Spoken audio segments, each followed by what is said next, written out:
What's up, guys? Welcome back to this episode of the Road to Redemption podcast. I am, as always, your grateful host, Cam Williamson, and it's fantastic. And guys, I honestly do mean that this time. It is fantastic to be back with you guys. I got some big updates, good ones this time. As you guys know, the past couple episodes have been a little down. My mental health was down. My mood was down. My health was down. Things were not looking so good. Not many updates on my mother's situation, so if you're here to hear about that, there's not much going on in that way. I do want to give you guys a little update about my life, and just give you some real, raw honesty here, and tell you some stuff that I had kind of been keeping in my pocket, right? So for the last year and a half, I'm not going to give excuses. Why? Due to my own choices, I was drinking a lot for the last year and a half. Pretty solid. Might have been a day or two where I didn't, but for the most part, you could consider that I had been drinking pretty much every day. When a few situations happened over the last 6 months, that kind of catapulted that drinking into an uncontrollable place. With my last stint of sobriety where I was sober for 5 years almost. I literally gave it up like 2 days before having 5 years. I kind of played with it in and out to see if I could manage it. I did okay. I got in a new relationship. I got too comfortable. I let my discipline fall. I let my what I know to be right fall. And I let myself go. The things that I'd worked so hard over like the last, minus this last year, but prior to that, like I worked really hard for 5 years to get my mental together, figure out who I am as a person, what I'm capable of, how I'm able to show up for people, who I am. All those things I had pretty well ironclad. And then I had gotten this idea in my head that I had done all this for a certain reason or a certain person or whatever. And then I will say, by the grace of God, that person was given back to my life for a little bit. And it didn't work out. And it didn't work out a lot because of me and a lot because of the other person. We both, no matter where we were prior to starting our relationship again, once we got back together, we didn't do what the foundation of our relationship in the beginning had made us promise that we would do, which is keep each other healthy, safe, happy to the best of our ability. Obviously, we were willing to go through everything in life together, ups and downs, and we had a lot of downs coming. We knew that. But here's what I want to say when it comes to relationships going forward and the amount of insane clarity that I've had in the last week, really. Which is my whole life, I have presented myself as a people pleaser, especially when I was in romantic relationships. Whatever you need, I'll do it. Whatever part of myself you need me to push down so that I don't upset you, I'll do that. Whatever side of me you don't like or doesn't ignite a spark in you, I'll dull. And then the parts of me that, this is very important, the parts of me that you think are too much, my dark side, when I'm not doing my best, when I'm starting to go down a bad path, when I'm starting to make decisions that aren't in my best interest or our collective's best interest. Here's the thing that I've never had and I've always wanted. And to be fair to every person I've ever been in a relationship with, I was never able to articulate this very well. Which is, when you meet me, any person that I've ever been in a romantic relationship with, any woman that I've ever been with, they were always attracted to the wild side of me, the side where I would say anything in a group to be funny, or back when I was a kid, I would jump through a table to make people laugh, or, when I was in other facets of my life, I was the dark and mysterious dude at the end of the bar, and I was always, like, I was the fighter, I was the whatever. Like, I was always this dark and mysterious, bad boy kind of character. And then women that were attracted to that showed that to me. And I've never been one to really go out and approach or like be forward with a woman. I'm usually the type to sit back and be like, all right, if somebody, has something they want to say, they'll say it. And I'm very confident in most women that I've ever been with. I was approached by them, or their friends were like, hey, my friend wants to talk to you, whatever. And then we would start a relationship. And usually our relationship would be based off like having fun, hanging out. Very rarely was I ever with someone that was like, hey, let's intertwine ourselves and our relationship into our friend group and like, let's go out, let's have fun, let's go do things. The people I was always with was more like, I just want to be with you. So like, let's just keep it at the house. Let's order food. Let's like, and then when I got older, it was like, let's just be with the kids. Let's do all that. And that came for them a lot of security, right? Like when you're with me, you don't have to worry about anything. I'm going to make sure food's handled, gas is handled, wherever you need to be, you'll get there.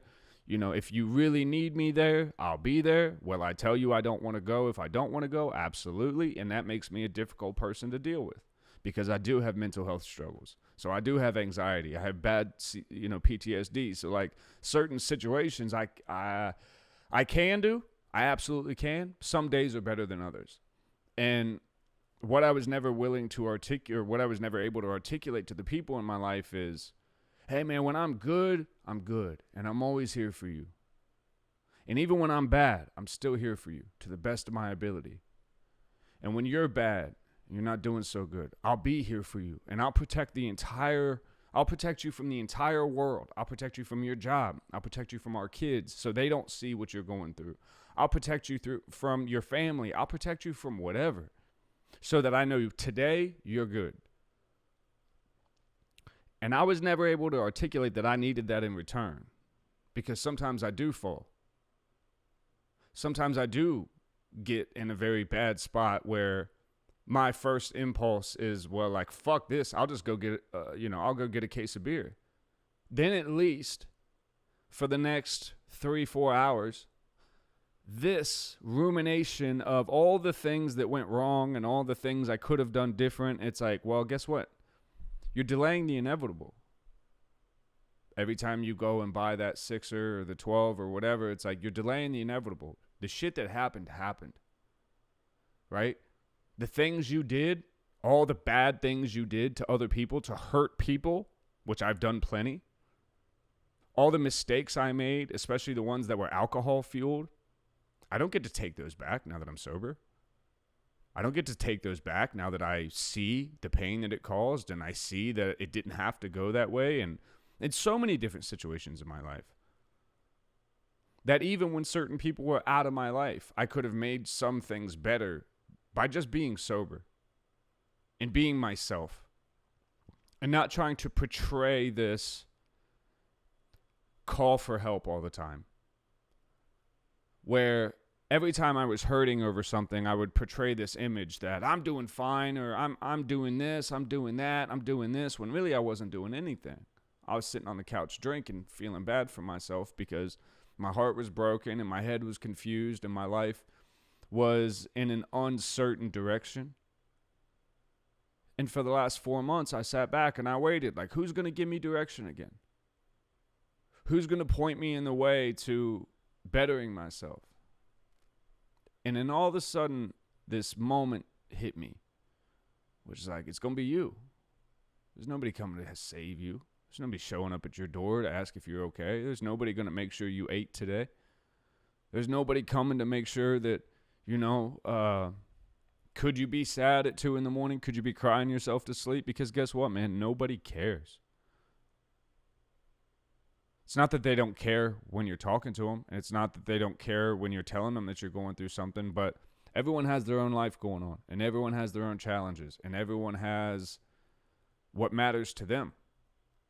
And everyone has their truth. And everyone has their perspective. And the things that, we've done to other people, we don't get to sit back and be like, well, I did that with this intention, and I did that because I was hurt, and I did that because all these years of pain stacked up in this one moment. It's like, well, you don't really get to do that. You can. But they're excuses. Because if you did anything to to ruin your own life while you were especially drinking or under the influence of drugs. It's like, you don't get to just be like, well, that wasn't me. Because guess what? The decision to start drinking was you. So everything following that was you. And I can say with full confidence and honesty that even in my darkest days, I was never violent. I was never, to the women in my life and my kids and stuff like that, I was never violent. I would get loud, and I have yelled at people, and I have done things that I'm not proud of, absolutely. But I've never been a danger to anyone. I've probably scared people. I know I've scared people by having big emotional outbursts while drinking, whether completely intoxicated or not. Just whether you have 2 or 3 beers in you and you catch a feeling about something. It's like you're so prone to overreact. And the only way you can learn that without someone telling you is to find a couple days of sobriety, and not just one.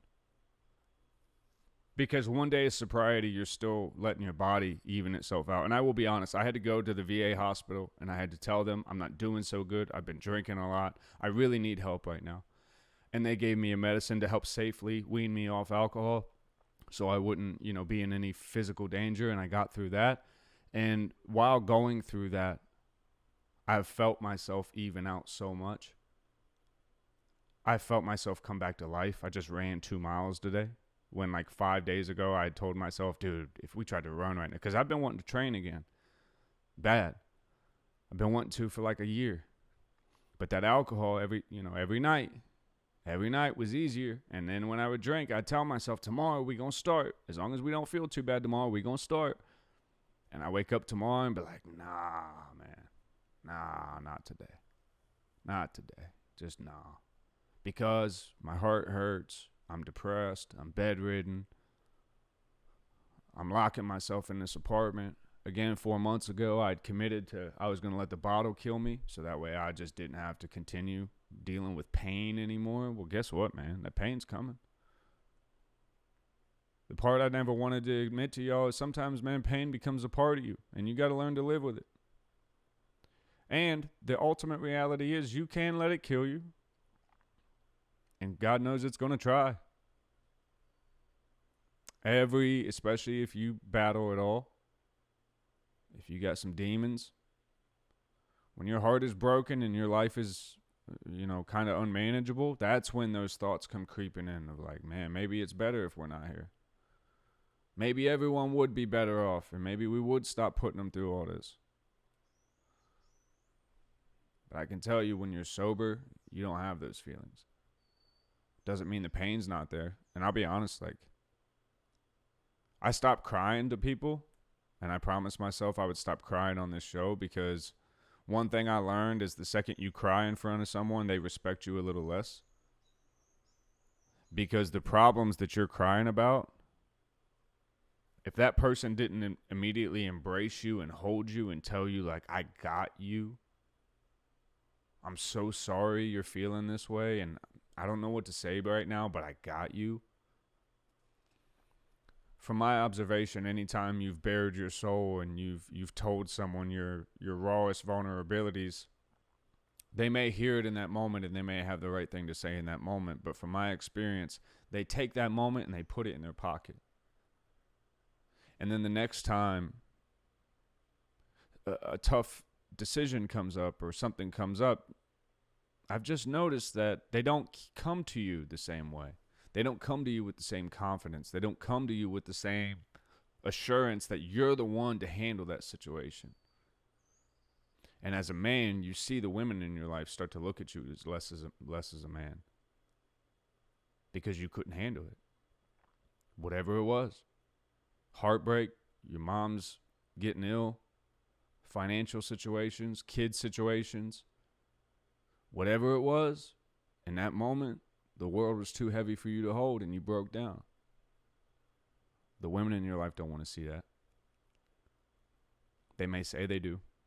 And they may say that they want to hear your vulnerabilities and your fears and your worries, and they want to hear what's going on inside your head, especially when you get real quiet. That's really when they want to know, hey, what's going on? What's going on? What's going on? And when you finally just go, hey, I'm fine. I'm fine. And they go, what's going on? You're not talking to me. You're not, what's going on? You're not fine. I can see it on you. You're not fine. And then you look at them again and you go, hey, I'm fine. Which means to you, I'm fine. Because what are you going to do about it anyway if I'm not? You going to be there for me? You're going to show up for me? You're going to do the things you said you were going to do throughout? Well, history would say no. So then you sit alone every night if you've chosen to weed out the people that have proven that they don't deserve to be in your life. And for me, that's all romantic relationships. There's not a single romantic relationship from my past right now that I would look back and go, you deserve another chance. Because, and they are all correct in what they would say, I was a mess at the end of our relationships, every one of them. But I know, and I can say this for a fact, I know that there was a time in every one of them, whether it was a friendship, a romantic relationship, whatever, that ended badly. And by badly, I mean, when I mean ended badly, it means one day we're good, the next day we don't associate at all anymore. Okay? We don't speak unless we have kids and we absolutely have to, but like our relationship as daily dealings is done. Right? I've always noticed that when that happens, the story that comes out is always Cam started drinking again, and then his emotions just got completely out of control. And they are right. They are correct. I own that. I own it, and I make no excuse for it. I own every decision, every word. I own everything that I've said and done in my life. I own it. Do I own it proudly? No. Do I regret any of them? No. Because I am exactly where I am today. And the people that are with me are, which is, guess what? None. Which is fine with me, finally. I don't need entertainment. I don't need quick pleasure. I don't need attention.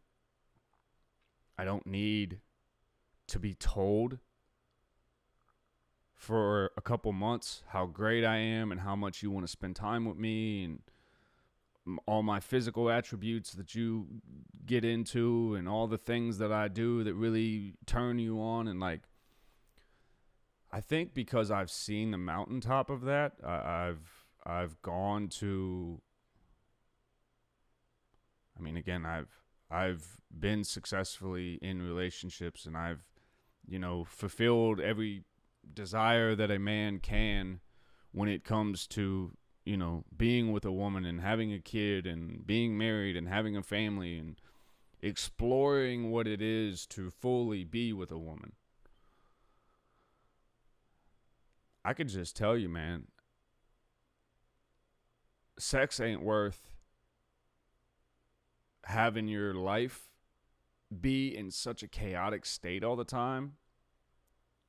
And more than that, sex is not worth feeling inadequate all the time because the people you deal with don't know how to deal with you. And when you need them, they show you that they don't want to. And what I mean by they don't want to is they don't do the little things. They don't, and here's what a lot of people take as their own excuse. Well, that was months ago. Well, we talked about that weeks ago. That's still bothering you now? It's like, yeah, man. It's a boundary I put in place. I don't deal with that in my life, or because of our situation, because of who we are as people, because of the relationship past we have. I'm telling you, if you want me to be happy, healthy, and whatever, for right now, this is the way life has to look with these guidelines and these whatever, because if I fall outside of here, it's going to go off the rails. It has to be that serious. And for people in recovery or people trying to maintain any level of life management, when you do deal with substance issues, it's like, yo, the rigidity is necessary. When I tell you I don't want this person around, I don't want this person's voice in my life, I don't need the reminders of this, I don't need X, Y, and Z. Yo, you don't have to honor that. You could call it an ultimatum, you can call it whatever, but this is me going, for me to be my best for you, this is what it looks like. And in the relationships, what happens is people go, oh, okay. Even if you got in a big fight about it. Well, I don't think that's okay, and you're trying to control me, and you're trying to change me, and you're trying to do all this, and you could go, okay. You can think that way. You can see it that way. But what I'm trying to say is I'm telling you how I need to be treated and respected so I feel loved and safe inside of this relationship. And if I can't do that, and every time I do something that either makes you feel a little unsettled in your nervous system, or every time I say something that triggers you, or every time I bring something up that is going to force you to have to open your mind away from how you see things, or that you will actually have to do something that is difficult and possibly physically unpleasant in the beginning, you fight back and just go, well, that's not me. I'm never going to be good enough for you. I'm never going to be that person. It's like, well, then why did you sign up for this? You got what? Who in the hell gets in a relationship and goes, hey, nice to meet you. Hey, I would like to sign on to this for the next however long, but I promise you I'm not going to change at all. I'm going to be the exact person that I am today, which that's also not true, because the person I'm projecting right now is my best self. In 6 to 9 months, then I'll be my real self. And I promise you, I'm not going to work to fix anything that's wrong with me. I will hammer down on all the shit that's wrong with you, but I will not, because I can't, be good enough for you. That's the biggest cop-out in the world. And I say that with full accountability, because had one of the women in my life that I had chosen to be with, and I say this honestly, any woman I was with, I was dedicated to them until I told them clearly that I wasn't, and then I moved on. And when I move on, I move on. That chapter is done. So then, when it comes time to the move on, every person that has left me high and dry, whether I told them to leave because they were pulling me down a toxic road, or they told me to leave because I was on my toxic road, I can now sit and look and go, had one of y'all with love, not with hostility or disdain or judgment or oh, fuck you, whatever, had one person with love walked up to me while I had one of these beverages in my hand, knowing that it was, whether it had been like I had drank a couple days in a row, or maybe I'm on beer 4 or 5 or whatever, walk over, grab it out of my hand, set it down, sit on my lap, grab my face, and go, hey, we're done for tonight. We don't need to drink anymore. Right? We're good. Everything's fun. You feel you got the effects of it, like you're having fun. Let's just stop now. We don't need to keep going. We can. It's in there. But it'll also be there tomorrow. Or because we did it today, we're not going to do it tomorrow. And we're not going to do it for the next 3 days. Got me? Hey, I love you. You got me? And it's okay to say this is getting a little out of hand. But no one does that. No one did that. Every person during the time that we were together had no problem being like, you need another one? You want another? Hey, you want another one while we sit here and play games, or while we do whatever? Or, hey, you want another one? No problem. No problem. Until, for whatever reason, and there are many, it becomes, oh, you're doing that again? He's like, well, yeah, yes. As of yesterday, this is what we were doing daily. Oh, well, you're doing that again? I thought we decided we weren't going to. It was like, when did we do that? Oh, well, I had a thought last night that you've been doing this too much, and I just decided that you need to stop. It's like, well, that's not a conversation. And also, hey, you didn't tell me that you saw an issue here. We were one-on-one. What happened? Well, last night, don't you remember you did this or you did that and you did this and you did that? And it was like, well, no, I don't remember that because you're right. I was intoxicated. And then you wake up the next morning and some of those things you find out never even happened. Never happened. People lying to try to make you feel bad about something that they completely enabled. So I say all that to say, you got to grow back stronger. Every single time you fall, whether you fall for a day, whether you fall for a month, whether you fall for a year, and I've done every bit of it. I've fallen many a times for a day. I've fallen many a times for a week. And most recently, I fell for a year. But I'll tell you, get back up and build yourself back stronger based off what you know. Not off what you think. Not off what you sometimes feel. Not off what an inconsistent person shows you. Let people show you every day who you are to them. And then act accordingly. So, if no one is showing you that you're anything to them, go be something for yourself. Point blank, don't need anything else. I'll do this for me.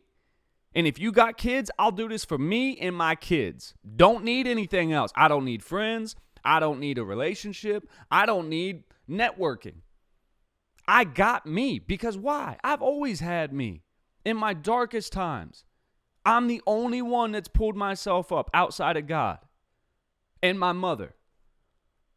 Only entities I would give any power to. And one, I have to learn how to deal with not having anymore.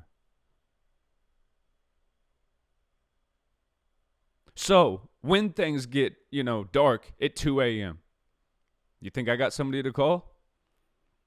No.